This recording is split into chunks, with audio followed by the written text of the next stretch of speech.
इसका थंबनेल वो वाला लगा ले क्या, अमन सर के स्टूडेंट ने किया कमाल, वो वाला थंबनेल लगा दे इसका, अमन सर के स्टूडेंट की आई ये वाली रैंक। तो भाई बात ऐसी है, जैसा कि मैं हमेशा बोलता हूँ, एक स्टूडेंट के सिलेक्शन के अंदर स्टूडेंट की मेहनत होती है 85%, उसके फ्रेंड्स की जो उसके आसपास का एटमोसफियर है, उसके जैसे फ्रेंड्स हैं उनका रोल होता है 5%, उसके पेरेंट्स का रोल होता है 5% और टीचर का रोल होता है लास्ट का 5%। और ये वाले जो स्टूडेंट्स हैं इनमें मैं सही बताऊं तो 5% भी नहीं, टीचर का जो रोल है वो 0.001% तक होगा। अगर ये मुझसे नहीं किसी और से पढ़े होते, उनसे नहीं किसी और से पढ़े होते, XYZ किसी से भी पढ़े होते, इनके इतने ही मार्क्स आए होते। तो इनकी वीडियो डालने का मकसद ये नहीं है कि इनकी कोई रैंक का या इनके कोई मार्क्स का क्रेडिट मैं ले लूँ। ये वीडियो डालने के पीछे जो मेरा मोटिव है वो ये है कि आप लोगों को थोड़ी गाइडेंस मिल जाए। आपको अगर ऐसा लगता है कि मैं तैयारी के दौरान अगर ये वाली चीज़ में फंस रहा हूँ, अच्छा मैथ्स मेरा वीक है मैं इसमें फंस रहा हूँ, या जो बहुत अच्छे स्टूडेंट्स हैं जिनका एक टाइम के बाद मार्क्स तक हो गए हैं, वो समझ नहीं पा रहे कि मैं कहाँ पे लैग कर रहा हूँ, मुझे यहाँ पे अब किस चीज़ पे मेहनत करनी चाहिए, तो उन चीज़ों में प्रोग्रेस हो पाए, है ना। दो टाइप के बच्चे होते हैं, एक होते हैं जिनका मोटिव होता है सिलेक्शन लेना, और एक ऐसे भी तो बच्चे होते हैं जिनका सिलेक्शन तो हो रखा है, एक पोस्ट पे काम कर रहे हैं और बेटर पोस्ट के लिए काम करना चाह रहे हैं, या फिर शुरुआत में लेवल अच्छा है, उसको ये तो पता कि मुझे पोस्ट मिल जाएगी लेकिन मुझे और बढ़िया पोस्ट कैसे मिल पाएगी। मैं तीन चीज़ों में लैग कर रहा हूँ कि मैं अपने अगर 10-20 नंबर भी बढ़ा लूंगा तो मैं अच्छी जगह पे अच्छी लोकेशन पे पोस्ट ले पाऊंगा, अच्छी पोस्ट ले पाऊंगा, तो उसके लिए कैसे काम करें। तो इस वीडियो का जो अपना मेन मोटिव है वो ये वाला है, ठीक है। अब नितिश का जो स्कोर है वो नितिश आपको बताएंगे। तो CGL 20 में और 21 में क्या क्या स्कोर रहा, मैथ्स इंग्लिश में टोटल कितना?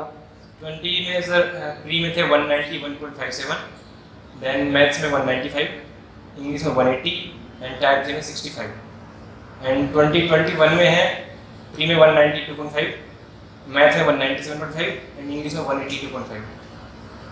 तो टीयर 3 का भी रिजल्ट नहीं आया अपना, CGL 2021 का, जिस दिन ये वीडियो शूट कर रहे हैं, जब रिजल्ट आ जाएगा तो फाइनल रैंक भी पता चल जाएगी। अभी CGL 2020 के अंदर एक्सपेक्टेड रैंक है ऑल इंडिया रैंक 3, और जब CGL 21 का आएगा तो उसमें भी अपने को रैंक अप्रॉक्स पता चल जाएगी जिस दिन ये निकलेगा। और मोस्ट प्रॉब्ली ये शूट शायद मैं उसी दिन डालूंगा, ये वीडियो उसी दिन डालूंगा जिस दिन वो रैंक डिक्लेयर हो जाएगी, तो वो आपको थंबनेल वगैरह पे दिख जाएगी, ठीक है। तो भाई वही सेम सवाल, सबसे पहले मैथ्स कैसे प्रिपेयर किया, अच्छा पहले बैकग्राउंड कैसा था, मैथ्स का पहले होल्ड कैसा था, क्योंकि बड़ा ज़रूरी ये चीज़ क्लियर करना कि आप किस बैकग्राउंड से आते हो। कई बार क्या होता है कि लोग सुन लेते हैं तो उनको ऐसा लगता है कि यार ये 2 महीने में कर रहा है, 3 महीने में कर रहा, मेरा क्यों नहीं हो रहा। तो आपका बेस क्या है, पहले मैथ्स का बैकग्राउंड है कि नहीं है, मैथ्स कैसे पढ़ा, तैयारी कैसे करी, उनमें क्या प्रॉब्लम्स को आपने फेस किया और उनको कैसे टैकल किया। सबसे पहले सर मेरा बैकग्राउंड तो पूरा मैथ्स ही रहा है, बीटेक की है तो मैथ्स बैकग्राउंड से था, ठीक है। इवन मेरी मैथ काफ़ी अच्छी थी। थर्ड ईयर में मेरा दोस्त था व्योम, उसने बोला था कि या तो CGL की तैयारी कर या कैट की, और तो मैं बोला कि नहीं अभी तो गेट देंगे अपन तो टेक्निकल, मैं गेट की तैयारी करूँगा। और आज ऐसा है कि वो PSU में काम कर रहा है और मैं CGL। अच्छा, उल्टा हो गया। हाँ, फिर जैसे फाइनल ईयर आया तब तक मेरे को लग गया था कि PSU में जो प्रोफाइल है जो अभी जॉब कर रहा हूँ वैसे ही कुछ है, तो उसमें मेरे को ज़्यादा इंटरेस्ट नहीं था, तो हमने और ऑप्शन ढूंढे तो एक CGL मिला। फिर हम ऐसे तो बेसिकली ये जो तैयारी का आपका जर्नी शुरुआत हुई है ये कब से करी है, मतलब कॉलेज में ही कर दी थी कि अपन ने जब जॉब लग गई, जॉब करते करते उस टाइम पे कुछ स्विच करने की सोची, कैसे सोचा? नहीं, कॉलेज में एक बार देखा था, फिर आइडिया ड्रॉप कर दिया उस टाइम तो। अच्छा, कॉलेज में प्लान बनाया लेकिन उस टाइम पे उसको परस्यू नहीं। हाँ, फाइनल ईयर में फिर ठीक है। मेरी ज्वाइनिंग हो गई थी अक्टूबर में 2020 में टाटा पावर में, ठीक और है। मेरा एक दोस्त था कॉलेज में, उसने CGL की तैयारी शुरू कर दी थी, ठीक है। तो उसने मेरे को थोड़ा समझाया, मेरा रूममेट था कॉलेज में वो, उसने समझाया मेरे को CGL के बारे में थोड़ा कि नॉर्मलाइजेशन कैसे वर्क करता है सब, तो फिर मेरे को थोड़ा आइडिया लगा। तो ऐसे ही वो अभिनय सर को फॉलो करता था वो, तो उसने एक दिन मेरे को ऐसी कोई वीडियो भेजी अभिनय सर की, वो ऐसी ही कोई अलग टॉपिक पे थी, पढ़ाई से रिलेटेड नहीं थी, तो मैंने वो देखा, 1-2 वीडियो और देखी। तो एक दिन ऐसे कोई वीडियो देख रहा था तो उन्होंने बोला कि एक टेस्ट लूँगा अनअकैडमी संडे को मैं, और उसमें अगर रैंक 1 आई, मैथ ओनली मैथ था उसमें, तो मैं अनअकैडमी का सब्सक्रिप्शन एक साल फ्री दूंगा। तो मैंने वो ऐसे ही टेस्ट दे दिया और उसमें मेरी रैंक 1 भी आ गई थी, और फिर मैंने कुछ नहीं देखा, बस फिर छोड़ दिया। ऐसा सोचा था कि 2021 वाला अटेम्प्ट देंगे, जैसे 2020 का पेपर होगा अनअकैडमी सब्सक्रिप्शन लेंगे और तैयारी शुरू कर देंगे। अच्छा। फिर अप्रैल में कोविड की सेकंड वेव आ गई थी, और पेपर था मई में 2020 का शायद। ठीक है। तो ये था कि अब पेपर तो होगा नहीं, तो मैंने सोचा कि ऑफिस में वर्क फ्रॉम होम हो गया था तो ज़्यादा काम नहीं था, कि अभी टाइम है मौका भी है तो अभी क्यों ना 20 की तैयारी कर लें। तो मैं कोविड को आपने अपॉर्चुनिटी में बदल लिया आपने लिए, हाँ सर, कह सकते हैं ना। हाँ तो मैंने ऐसी अनअकैडमी खोला एक दिन, तो उसमें पर प्लस लिखा आ रहा था। अच्छा। अब मैं कंफ्यूज था कि ये प्लस क्यों आ रहा है।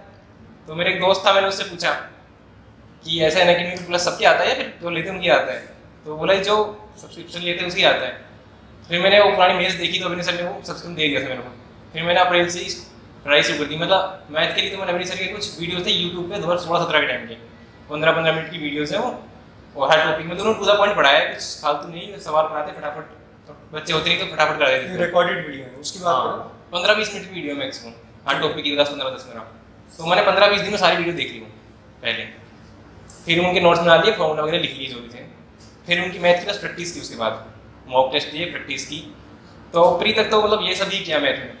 फिर प्री तक मेरे को ऐसा लगता था कि मतलब जैसे कुछ टॉपिक्स में कई सवाल दिक्कत कर जाते हैं, जैसे ज्योमेट्री है और नंबर सिस्टम है। ठीक है। तो जैसे ही प्री खत्म हुआ मैंने अनअकैडमी से अभिनय सर से ज्योमेट्री और नंबर सिस्टम 2 ही टॉपिक बस पढ़ लिए, ठीक है। क्योंकि मेरे को उनमें ही दिक्कत लगती थी। फिर मॉक्स वगैरह दिए, तो मॉक्स में हमेशा स्कोर अच्छा ही रहता था। मतलब ऐसे 1-2 सवाल गलत हो गए, कभी 2-3। तो मैथ में ज़्यादा कोई दिक्कत आई नहीं। मैथ का सिलेबस काफ़ी लंबा, काफ़ी टाइम लगता है लोगों को। पर वो ये कि पहले एक बार लेक्चर या नोट जहाँ से आप कर रहे हो एक टीचर को पकड़ लो, उसको ही फॉलो करो, उससे नोट्स बना लो, पूरा कंसंट्रेट कर लो एक बार, उसमें टाइम लगेगा। और एक बार फिर रिवीजन करोगे तो फटाफट हो जाएगा, ज़्यादा टाइम नहीं लगेगा। प्रैक्टिस के लिए मैंने एक एडवांस में तो अभिनय सर की एक बुक है लेविज एडवांस मैथ, ठीक है, उससे की थी। और अर्थमेटिक के उनके ऐप पे हैं, अभिनय मैथ नाम का ऐप है, उसमें उन्होंने PDF डाली हुई है अर्थमेटिक की, तो वो डाउनलोड की और वो सोल्व की। ऐसा क्या था कि वही 3-4 बार की, वो PDF भी वो बुक भी। वो ऐसा किया बुक में, मतलब पहली बार मुझे क्वेश्चन लंबे लगे या नए लगे या फिर नए अलग टाइप के लगे, जो मैंने वो सब मार्क कर ली, ये क्वेश्चन है, और अगली बार बस वही किए। अब ऐसा भी नहीं काफ़ी टफ क्वेश्चन कर रहे हैं तो कई बार ऐसा लगता है कि यार इसमें भी टाइम लग रहा है, इसमें टाइम लग रहा है, तो बीच में मैं इजी क्वेश्चन भी कर लेता था।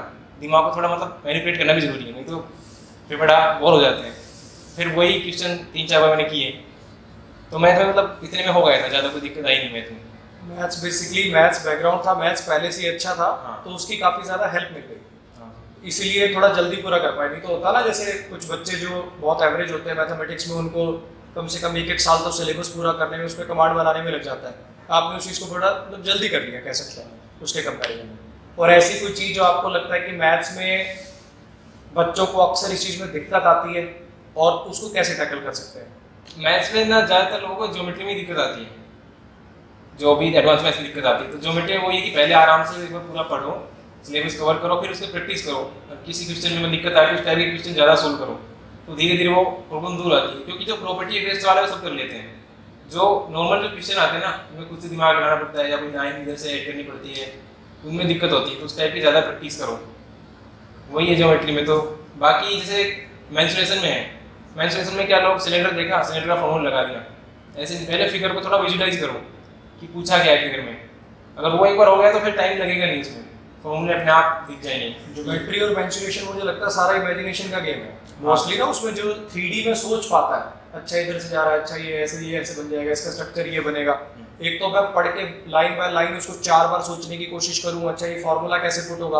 और एक मेरे दिमाग में जैसे वो मैंने क्वेश्चन पढ़ा, मेरे दिमाग में वो स्ट्रक्चर तैयार हो गया, तो मैं उसका एरिया वगैरह, वॉल्यूम वगैरह, ये सारी चीज़ें बहुत जल्दी आसानी से कैलकुलेट कर पाऊँगा। ठीक है, तो बेसिकली इन टॉपिक्स में ज़्यादा दिक्कत आती है, और उसको पहले कॉन्सेप्ट्स पे काम कर लें और फिर प्रैक्टिस करेंगे तो फिर बात बन सकती है। चलो अभी आ जाते हैं अपन किस पे, इंग्लिश पे। मतलब मेरे 2 ही वीक सेक्शन थे, इंग्लिश और GS। अच्छा, तो फिर मैंने जब इंग्लिश का, अब मैंने GS में और मैथ में तो मेरा जो रूममेट था राघव डाबी नाम था उसका, ठीक है। उसने पूछा कि क्या करूँ, उसने जो बोला मैंने वो करने आगे करके कुछ सोचा ही नहीं। इंग्लिश में दोस्त भी मतलब बढ़िया मिल गए तुम्हें? हाँ काफ़ी, मतलब कह सकते हैं ना। मेरे दोस्त तो जो 5 फ्रेंड मैंने बताया दोस्तों का, उसमें दोस्तों का एरिया मतलब ज़्यादा था। अच्छा, हाँ। फिर गाइडेंस बहुत ज़्यादा जरूरी है भाई, है ना। कि दोस्त मान लो ऐसे मिल जाए कि अच्छा और नीतीश क्या कर रहा है, पढ़ रहा हूँ, तो भाई छोड़ यार, पढ़ के क्या करेगा, आ जाना बत्रा सिनेमा पे चाय पीने चलते हैं यार। तो वैसे वाले दोस्त अगर हो तो वो एक बढ़िया अच्छे स्टूडेंट को जो सिलेक्शन डिजर्व करता है, अच्छी रैंक डिजर्व करता है, अच्छी पोस्ट डिजर्व करता है, उसको भी बहुत पीछे खींच सकते हैं। और अगर आपके दोस्त बहुत अच्छे हैं, आपको गाइड करने वाले, जैसे आपने बहुत सारे इंटरव्यूज में देखा होगा, हर बंदा ना कोई किसी का नाम लेता है, मेरा फ्रेंड था, अच्छा मेरे ताऊ जी का लड़का था, या मेरा एक टीचर था, एक अच्छा गाइड करने वाला मिल जाए या अच्छा एक सजेशन देने वाला मिल जाए, उसका भी जर्नी में बहुत इंपॉर्टेंट रोल रहता है। वो आपकी जर्नी में, ये नहीं कहता कि सिलेक्शन उसके दम पे होता है, लेकिन किस पोस्ट पे आपका सिलेक्शन होगा, कितने मार्क्स आएंगे या फिर कितना टाइम लगेगा, उसको वेरी करवा देता है। वो एक छोटी छोटी सलाहें जो होती हैं उसमें बड़े वेरिएशन लेके आ जाती है, जहाँ तक मुझे लगता है। तो इंग्लिश में उसने कुछ बताया था, वो मेरे को ज़्यादा पसंद नहीं आया, नाम तो मेरी याद नहीं है वैसे भी क्या बताया। अच्छा। फिर मैंने ऐसे यूट्यूब पे सर्च किया teachers for SSC CGL English, ठीक है। तो बहुत सारे वीडियो आगे आ गए। अब उसमें कोई 15 मिनट का था, कोई 20 मिनट का, कोई 30 मिनट का। आपका वीडियो दिखा हुआ था 1.5 घंटे का। अच्छा। मुझे लगा ये कुछ थोड़ा अलग है, ये देखते हैं। तो मैंने वो वीडियो देखा, तो मतलब काफ़ी सही लगा। उसमें थोड़ा कॉन्सेप्चुअल आपने बताया था कि नाउन वगैरह सब फर्स्ट लेक्चर में कैसे क्या होता है, subject pronoun main passive active कैसे देखते हैं। तो फिर मैंने 2-3 वीडियो और देख लिए वहीं से। फिर मेरे को लगा कि ये काफ़ी सही लग रहे हैं, तो अनअकैडमी से कर लेते हैं कोर्स। फिर मैंने देखा अनअकैडमी आप थे, उसने बताया था आपने। तो फिर मैंने तो वो जो अनअकैडमी का तुम्हारा तुक्के से मिला हुआ सब्सक्रिप्शन था, जिसको तुम लेके भूल भी गए थे, इन्होंने एक टेस्ट दिया अनअकैडमी का, उसमें इनकी रैंक 1 आ गई और इन्होंने उसको देख के छोड़ दिया। और उसमें बेसिकली वो टेस्ट ऐसा था कि इसके अंदर जो टॉपर था उसको अनअकैडमी प्लस का सब्सक्रिप्शन मिल रहा था, तो इनको मिल गया सब्सक्रिप्शन और ये लेके बैठे, छोड़ दिया उसको देख रहे थे जाके उसको कितने टाइम बाद। और उसमें फिर इनको लगा कि चलो ठीक है अब इनसे पढ़ लेते हैं। तो इसीलिए मैं कह रहा हूँ बच्चे, इनका जो सिलेक्शन है उसके अंदर टीचर का रोल मैं अपना रोल बहुत कम मानता हूँ।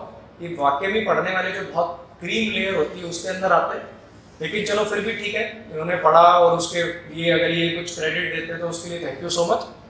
बाकी और आगे फिर क्या किया, मतलब कोर्स शुरू कर दिया सीधा अनअकैडमी से, वहीं से भी अनअकैडमी का सब्सक्रिप्शन है ही, ये टीचर अपने को यूट्यूब पे ठीक लग गया, ये अनअकैडमी पढ़ा ही रहा, चलो यहीं पढ़ो। ठीक है। तो मतलब पूरा कोर्स देखा वो आपका जो था।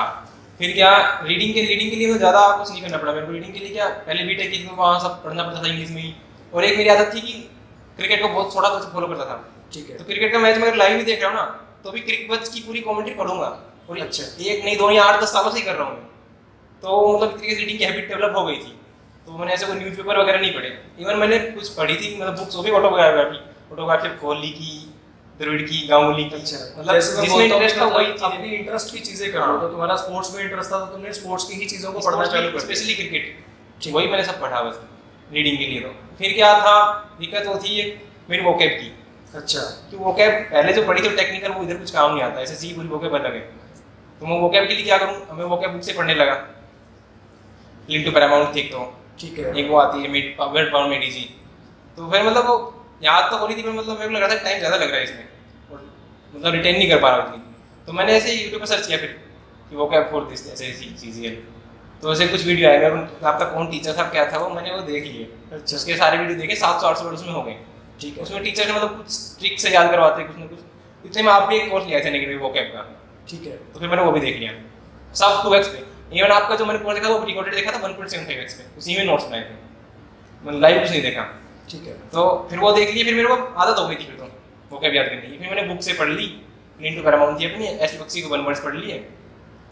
फिर जैसे मैं बोलता हूँ आप सब लोगों को भी कि होता क्या ना, मान लो मैं कोई ऐसी किताब उठाऊं जिसमें मेरा इंटरेस्ट नहीं है। इंटरेस्ट क्यों नहीं डेवलप हो रहा? क्योंकि आपने उसके क्वेश्चंस पहले मतलब देखे नहीं हो, आपके लिए वो सारे नहीं है। मान लो एक किताब उठाई मैंने वोकैब की, मैं 10 अगर उसके अंदर वर्ड्स पढ़ रहा हूँ, 10 में से मेरे को 1 आता है, तो उस किताब में इंटरेस्ट नहीं डेवलप होगा। लेकिन अगर मान लो 10 वर्ड्स हैं और 10 में से 5 मुझे पहले ही आते हैं, तो एक पुराने स्टेप की जो मोटिवेशन है, पुराने काम से जो यहाँ पे पॉजिटिविटी आएगी, वो आगे के लिए आपको मोटिवेट कर देगी। तो इसलिए मैं बार बार बोलता हूँ कि अगर आपका वोकैब में खुद से इंटरेस्ट बन जाए सीधा बुक से, तो बहुत अच्छी बात है। और अगर नहीं बन रहा तो रिकॉर्डेड वीडियोस देख सकते हो, कोई डेमोनिक से अगर वोकैब पढ़ा रखी वो देख सकते हो। एक बार आपने 3-4 हज़ार वर्ड्स अगर आपने ऐसे करके खत्म कर लिए, तो उसके बाद आपका बुक में इंटरेस्ट अपने आप ही जगने लग जाएगा। तो वैसा ही कुछ यहाँ पे एग्जांपल अपने को मिल रहा है।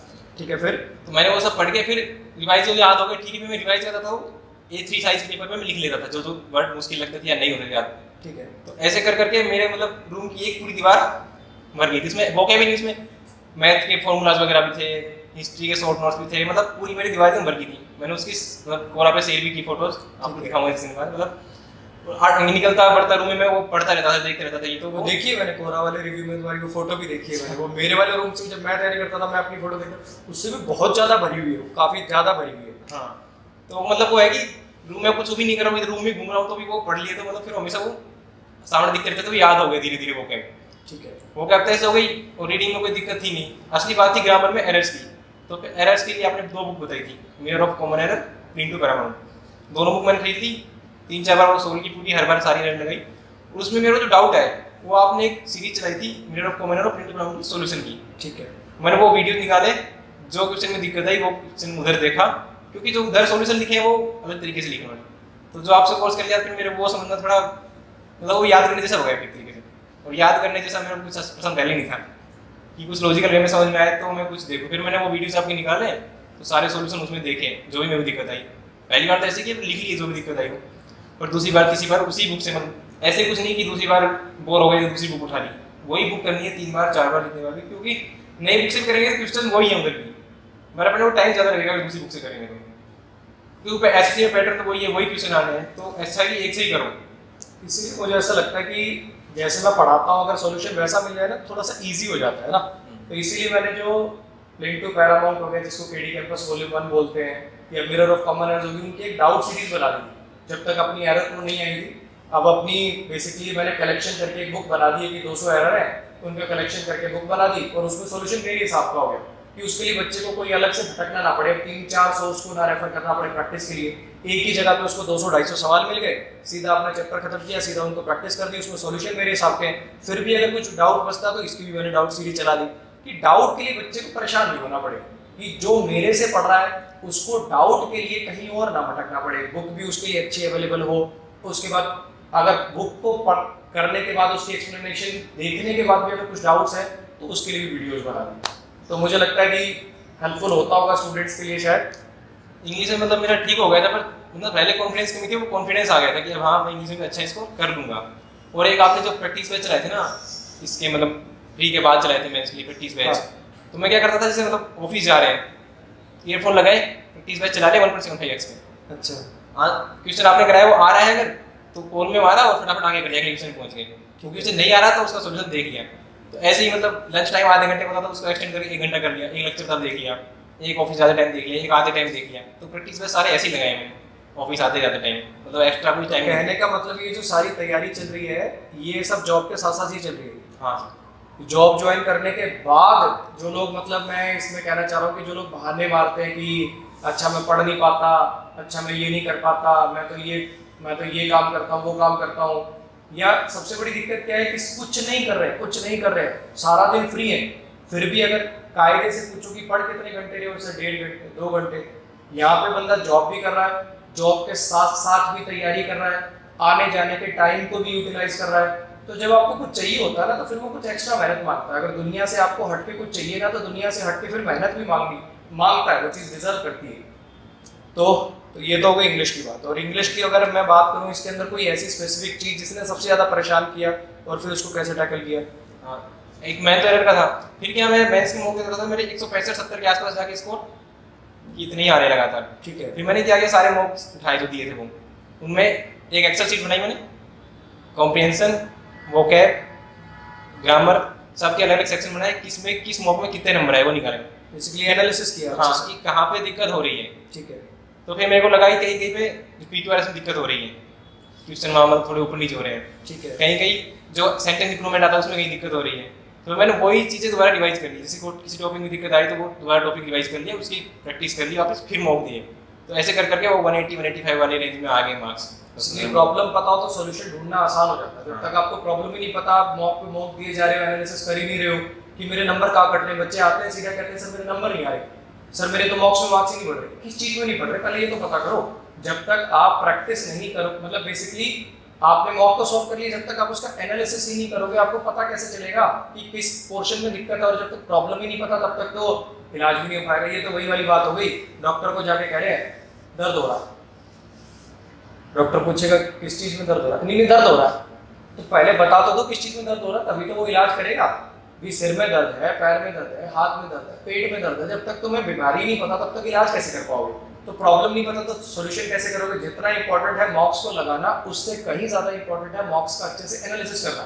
मॉक्स इस चीज़ का टेस्ट होता है कि हमें आता क्या है, लेकिन हमें इस चीज़ को भी तो काम करना है जो हमें नहीं आता है।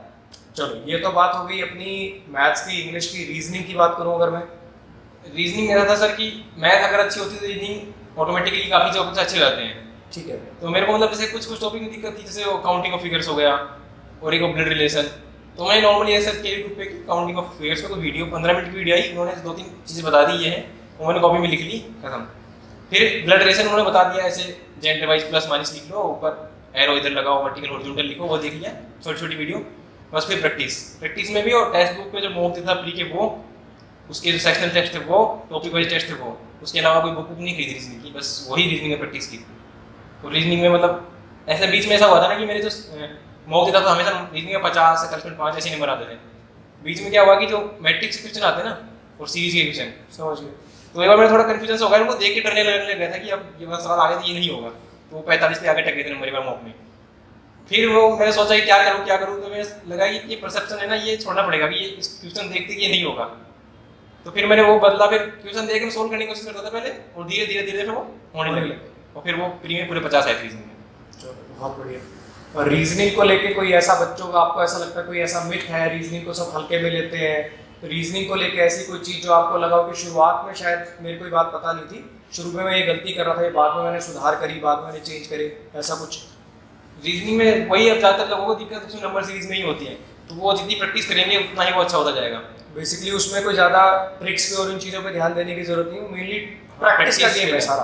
कि जब तक आप देखोगे अच्छा ये स्क्वायर से सीरीज कैसे है, प्लस करके कैसे बनती है, माइनस करके कैसे बनती है, डिवाइड करके कैसे बनती है, तो सिंपल सी बात है, इसमें मैथ्स वाला गेम है। तो मुझे ऐसा लगता है कि ये कहना मुझे लगता है गलत नहीं होगा कि रीजनिंग का जो सीरीज टॉपिक है वो रियलिटी में मैथ्स का ही टॉपिक है, वो एपी जीपी वाला वो सब कॉन्सेप्ट भी लग जाते हैं, कह सकते हो कि वो मैथ्स वाला ही और प्रैक्टिस का ही उसका गेम है। और जीएस की जीए कह लो, जीएस कह लो, उसकी बात करें, जीएस सर बैकग्राउंड एकदम जीरो था जीएस में, तो सबसे ज़्यादा डर जीएस का था कि इसमें कैसे होगा। ठीक है। तो फिर मैंने एक वीडियो देखी थी, रमा सर का कोई इंटरव्यू था, उसमें कोई नाम तो मुझे याद नहीं, उन्होंने बोला था कि मनोहर पांडे की बुक आती है 20 रुपये की, अच्छा वो खरीद लो, उसने वही पढ़ी थी। तो मैं गया मुखर्जी नगर, वो बुक ले ली 20 रुपये की, और आ गया, क्या बस हो गया जीएस का काम। अच्छा मैंने 2 दिन तो पढ़ी हो बुक तो अच्छी है मतलब, पर वो ना कि मतलब डायरेक्ट से पढ़ने की भी आदत नहीं थी जीएस वगैरह, तो कुछ समझ नहीं आ रहा था मैं, वो ऐसे तो नहीं होगा। फिर मैंने वही अपने कॉलेज वाला दोस्त राघव से पूछा कि क्या करूँ, तो उसने एक नाम बताया जितेंद्र सर अनअकैडमी पे। ठीक है, बहुत बढ़िया पढ़ाता। हाँ, उनसे देखो एक बार। तो मैंने क्या वही अनअकैडमी से पढ़ना शुरू कर दिया, पॉलिटी पढ़ी पहले, फिर हिस्ट्री पढ़ी, तो इतना इंटरेस्ट बन गया था कि आज मेरा कोई फेवरेट सब्जेक्ट पूछेगा तो मैथ नहीं, जीएस है। तो उस टाइम पे क्या था कि अप्रैल मई में मेरा वर्क फ्रॉम होम था, तो मैं दिन में 8-8 घंटे उनकी वीडियो देखता था, और 2 महीने में मैंने जीएस का इंग्लिश का पूरा सिलेबस खत्म कर दिया था, वीडियोस जो भी थे।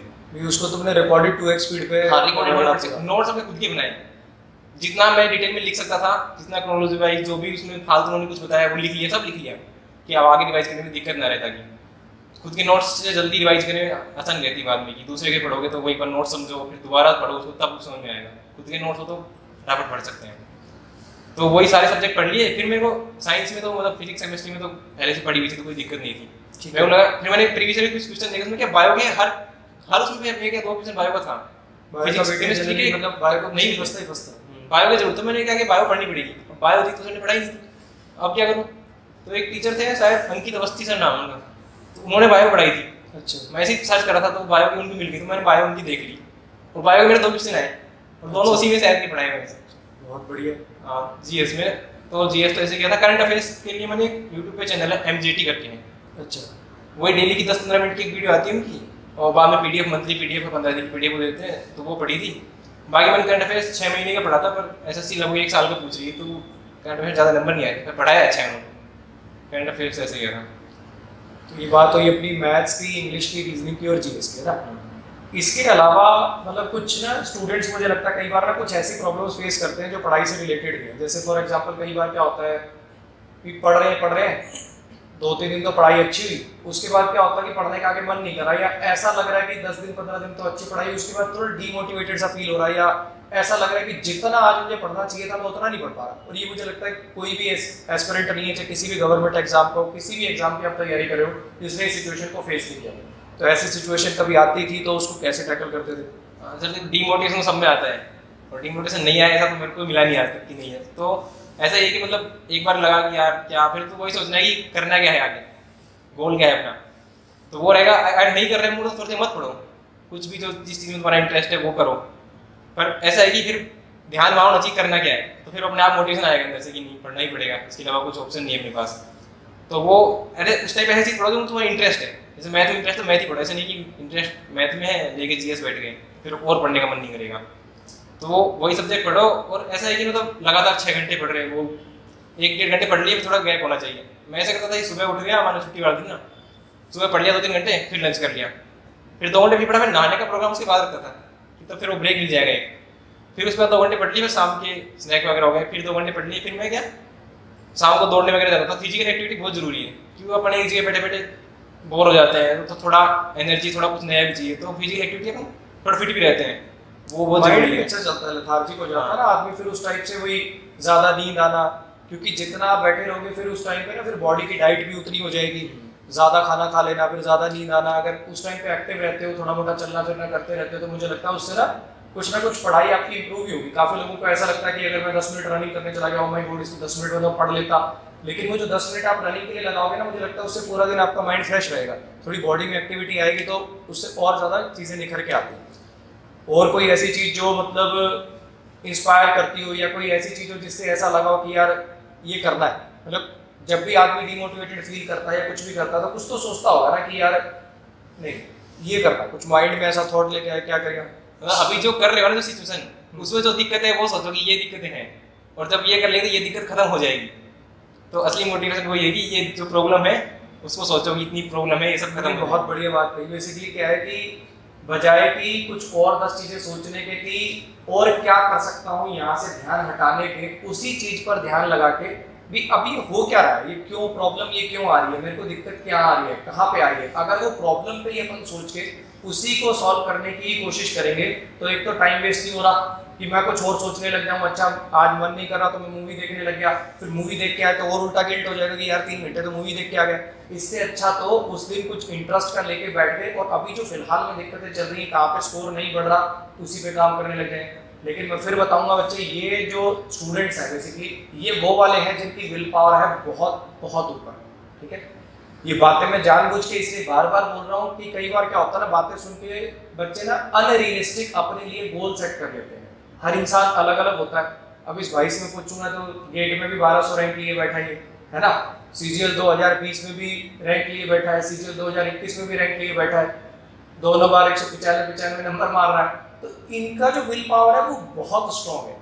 अगर आप भी सोचो कि मैं भी जो इसने कर लिया वो हर चीज मैं कर सकता हूँ, अगर भैया हुसैन बोल्ट इतने सेकंड में भाग सकता 100 मीटर तो मैं भी भाग सकता हूँ। तो अपने लिए कई बार ना हम बहुत अनरियलिस्टिक गोल सेट कर लेते हैं जिनको हम मीट नहीं कर पाते, जिसकी वजह से हमें डिसअपॉइंटमेंट होती है, डिप्रेशन होती है, हम और गलत ट्रैक पे चले जाते हैं। कहीं ऐसा तो नहीं कि मैं कुछ गलत कर रहा हूँ। तो मुझे ऐसा लगता है कि इन्होंने जो चीजें पॉजिटिव बताई वहां से अपने को पॉजिटिव सीखना चाहिए, लेकिन साथ में इनका बेस क्या था वो भी ध्यान रखना चाहिए कि इन्होंने पहले बीटेक कर रखी है, मैथ्स उनका उस टाइम से ही बहुत अच्छा था। कहीं आप ये सोचो कि अब इन्होंने कोविड से मतलब प्री से 1 महीना पहले तैयारी शुरू करी, अच्छा पेपर पोस्टपोन हो गया, इन्होंने 5-6 महीने में पूरा मैथ्स इंग्लिश रीडिंग सब कुछ निकाल के रैंक भी ले आए। तो उस चीज को समझो कि क्या इनका बेस है, क्या इनकी विल पावर है। उसमें मैं ये नहीं कह रहा कि इन्होंने कुछ मेहनत कम करी है, या मैं ये कहना चाह रहा हूँ कि इनका तो ऐसे ही हो गया। दिन रात सोचो, जो बंदा मतलब ट्रेन में जा रहा है उसमें भी वीडियो देखता जा रहा है, जॉब भी कर रहा है, वीडियो देखते जा रहा है, तो आप इसकी मेहनत को कम नहीं कह सकते किसी भी एंगल से। लेकिन इस बात को भी हमें समझना पड़ेगा कि इसकी विल पावर, इसका जो लेवल है पहले से जो इसने बेस बना रखा है वो काफी बच्चों से ऊपर डिफरेंट है। तो अपने को अपने बेस पे ही अपने गोल सेट करने, उस हिसाब से अपनी टाइमलाइन बनानी। ये नहीं किसी टॉपर ने आके कह दिया कि भैया 3 महीने में होगा, 2 महीने में होगा, तो हम भी वैसी अनरियलिस्टिक अप्रोच बना ले। क्योंकि मास अपना कैसा है, टॉप टीम प्लेयर कैसी है, मैक्सिमम तैयारी करने वाला कैसा है, तो उसको अपने हिसाब से अपनी स्ट्रेटजी बनानी है। और जो भी फेलो एस्पिरेंट्स हैं जो अभी मतलब तैयारी कर रहे हैं, उनको क्या बोलना चाहोगे कि 2-3 बातें ऐसी जो आपको नहीं करनी है, या 2-3 बातें ऐसी जिनका आपको खास ध्यान रखना है, ये चीजें कर लेनी चाहिए, ऐसी कोई सलाह? एक तो सर मॉक्स में मतलब जैसे लोग जाते हैं पेपर में एकदम अनएक्सपेक्टेड हो जाता है कि ये तो हमारे साथ पता नहीं क्या हो गया। तो उसके ऐसा ही मॉक्स में तुम जितने भी सिचुएशन सोच सकते हो सब क्रिएट करके देखो एक बार सिमुलेशन हो, कि मॉक इसीलिए है। मेरा क्या होता था कि मैं कई बार मैथ में मतलब टाइम से पहले होता था, तो मैं ऐसा करता था कि पहले 1 घंटे में जानबूझ के 40 क्वेश्चन करता था, लास्ट 1 घंटे में 60 बचाओ। उधर भी होता है 40 ही हो सकता है, तो लास्ट के 1 घंटे में 60 लोग हो पा रहे हैं नहीं हो पा रहे प्रेशर में वो। और फिर एक ऐसा था कि वहाँ पर रूम बैठ के आराम से मॉक देते थे, और ये मास्क लगा के काम करते थे, थोड़ा फर्क पड़ता है उसका। तो मैं एक मेरे को लगा कि ऐसा मास्क लगा के थोड़ा दिक्कत होती है, तो मैं मास्क लगा के मॉक देने लगा फिर रूम पे, कि पेपर में मास्क लगा के देना है। तो ये सब सिचुएशन एक बार रूम पे क्रिएट करके देखो,